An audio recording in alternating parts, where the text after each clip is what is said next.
High, আমি চম্পা। সকলকে জানাই সুপ্রভাত। তো গাইস, আমি এখন রেডি হয়ে গেছি। কোথায় যাচ্ছি পুরো ভিডিওটা তোমরা দেখতে থাকো। তো তারপরে আমি স্টেশনে চলে এসেছি। তো স্টেশনে আসার পরে আমি পুরো ভিডিওটা করতে পারিনি, কারণ এত পরিমাণে ভিড় ছিল ট্রেনে, এত পরিমাণে ভিড় ছিল যে দাঁড়ানোর জায়গা পর্যন্ত ছিল না। তো তারপরে আমি ট্রেন থেকে নামলাম, নামার সঙ্গে সঙ্গে দিদিদের সাথে দেখা হয়ে গেল। তো তারপরে আমরা একসাথে চলে আসলাম। তারপর ট্রেন লাইনের পার করতে গিয়ে একটু সেলফি তুলে নিলাম। তো তারপরে ওখান থেকে চলে আসলাম নার্সিংহোমে।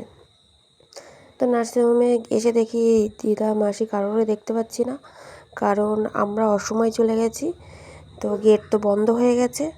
তো তারপরে একটু আখের রস খেয়ে নিলাম। তো আখের রস খাওয়ার পরে তারপরে স্টেশনে চলে গেলাম, কারণ ওরা ওখানে বসেছিল, যেহেতু গেট বন্ধ। তারপরে স্টেশনে চলে গেলাম। তারপরে স্টেশনে গিয়ে দেখি ওরা বসে রয়েছে। তো তারপরে ওদেরকে নিলাম, নিয়ে তারপরে আবার সোজা নার্সিংহোমে চলে আসলাম। তো সবাই ভালো থেকো।